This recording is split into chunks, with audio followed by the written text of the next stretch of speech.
Hello Stud-Scribers, Red Suit Studs here, and you may notice a lack of a suit today, but that's because this week is moving week. So I've decided to take a casual approach here and show you guys the best ways to box and move your Legos without getting them broken. So without further ado, let's get packing. So I not only have to move all of this, but also all of this. So first things first, let's get a big box. That'll work. The next important thing that you'll have is a whole bunch of these big Ziploc bags. The bigger they are, the better. So then no matter what set you're trying to stuff in here, it'll fit. And if you have any sets that don't fit into Ziploc bags, get some garbage bags and put the sets in there. That way, if any pieces break off in transit, you'll know exactly which set it came from. So as you can see here, I've started to kind of put the sets in the box here. You can see I kind of have some of the bigger ones in garbage bags towards the bottom, and then you kind of just need to fill in the cracks with some of the smaller sets. So as I'm making my way through these bookcases, I have one done now, and I'm still working on the second one here. I've been working on bagging up the helmets, and I've realized that something that might be a problem in moving would be the antennas on some of the helmets. Like I know the Boba Fett one has one, the Commander Cody one, and then this Rex one. So if you can, I would say take the antenna off. Otherwise, just kind of fold it down that way so that when you're bagging it, it's all in one compact kind of shape and you don't have anything sticking out. And that goes for really any set that kind of has antennas. Like this one too, I might kind of take apart just a little bit. That way, once it's bagged up and in the box, there's no chance of those antennas bending. All right, so now that we got two bookcases down, it's time to tackle the part that I'm the most scared to do, because I got all these different things kind of all scattered around between my Sanctum Sanctorum and my Daily Bugle. So one thing that I will definitely make note of here is that if you have something displayed and you kind of want to keep it the same when you move, make sure you take pictures, because then you can get exactly all the details right when you move it. Because once you put it in a box here, I'm going to try and put these two side by side in this box here because it's tall enough that I can fit both of them. I'm probably not gonna bag them or anything. I'm just gonna put some like bubble wrap in between there and some cushions just so that it doesn't rattle around, because trying to bag these is gonna be pretty much impossible.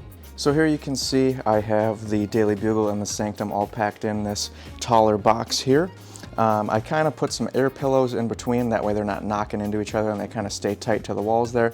I still left some of the minifigures on. They might fall off in transit, but I won't be able to close this box anyway because it kind of peeks out the top there. So it's going to have to stay open. So this one will probably be in a second trip of moving, a special trip just for some of the bigger stuff, which is probably what's going to happen with, I think, this AT-AT table, and then also this Millennium Falcon here, and maybe even my Razor Crest too. I think I might be able to get the Slave one in a box, kind of in a big garbage bag there, but some of these bigger UCS ones are probably going to be a bit of a challenge. But then with the rest of the Daily Bugle stuff here, I kind of just bagged up like the taxi and then like the taller antenna that goes on the top of the bugle, and then some of the extra minifigures that I kind of had stuck to the wall of my bookcase here. That way they won't be loose, kind of jiggling around in the bag here, or in the box here. They'll just be tight into that bag. So I'll just probably drop that bag in here somewhere. But this one, it won't be able to close anyway. But on to the rest of the packing. All right, so the sun has gone down since I've started this project. It's been a few hours now since packing. I've got my few bookcases in the living room all taken care of. You can see I got some of my boxes here. Last time I moved, I only had 2 big boxes of Legos, and this time I got 3 here. I got 1 there, I got 1 up there, so it's about 5 this time, and it might be a little bit more, because I still have to do all the sets on my desk in my bedroom, and my girlfriend's sets too. She has less than me though, obviously, so that won't take very long, but still got to get all my Mario stuff in the bedroom. I might have to get another big bag here for Bowser, but then I got all my character packs here that I gotta put in bags. Even like my custom ones that I have, I gotta put those in bags too. So I got all those ones to worry about, and then I also got kind of like my girlfriend's stuff here that I gotta bag up. So this is the next project here. Alright, so I got all the Super Mario stuff all bagged up. Here's how I did it. So I kind of labeled them so that I would remember which series they're from, because that's kind of how I have them displayed on my shelf. So like this one says 1, 2, so if it's from series 1 and it's like the second one in the series that I had displayed on my shelf, this one here is 2, 7. So I have a whole bunch of these smaller bags with just the individual characters. And then I kind of labeled them all. That way I knew exactly how to display them again once I get them unpacked. Alright, so now that we finally got everything bagged and boxed up here, we got all the shelves clean, everything in my room is all cleaned up. I got my girlfriend's stuff taken care of too. We got this box here with my Daily Bugle and my Sanctum Sanctorum. That one's going to have to stay open because that one, it just kind of peeks out of the box a little bit too much. So that one might be a special trip. Same with my Falcon here, and then also like my Razor Crest and my AT-AT. Those are probably going to be a special trip because they're so big. Then we got a few other boxes here. We got my Mario ones here. My girlfriend's are the ones over here, the Chipotle box. She doesn't have as much as I do, obviously, so that kind of was a nice smaller box for her stuff. And then I got kind of my big couple large ones here that have the majority of my stuff in it. And then I also got one over here that I'm still working on closing up here. So yeah, much more than the first time I moved with all my Legos, which was last year. Last year I only had these two big boxes, and now I have basically like 6 or 7. So the collection has definitely grown since then. Alright, so now that we got everything bagged and boxed up, let's just kind of recap and talk about the main points when moving with your Lego sets. So I'd say there's about 5 things you want to keep in mind when you're moving all your Legos. Number 1, that would be get as big of boxes as you can. The bigger the boxes, the more you're going to be able to fit in there, and Legos aren't usually that heavy depending on the size of the set, because usually when you're moving, you don't want to use too big of boxes because you'll put so much stuff in there that then it's hard to move and hard to pick up.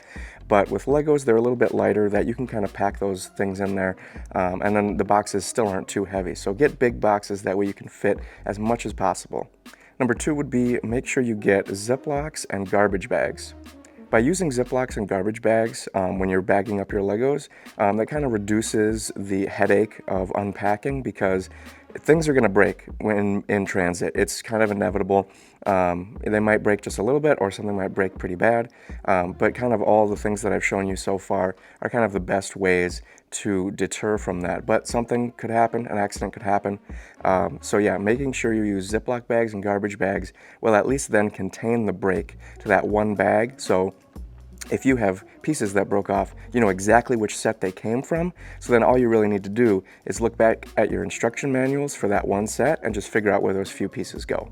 Number 3 is to take pictures. If you have any kind of display like I do here with my bookcases, make sure you take pictures of how you displayed it if you want to recreate that in your new place, because I've had times where I'm moving and I forgot to take a picture of a certain display somewhere, so then I have to try and remember it, and if I can't remember it, well then I just have to try and make up a new display with what I've got off the top of my head. So always take pictures so that you can remember how you had it and you can replicate it in the new place, just how it was.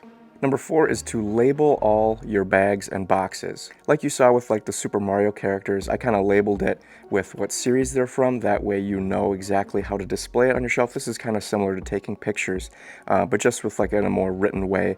That way, if you have a box that is like all Star Wars stuff, just write Lego Star Wars, or say bedroom, desk, living room, stuff like that, so that you know the theme and like where you want it in the house or in your apartment.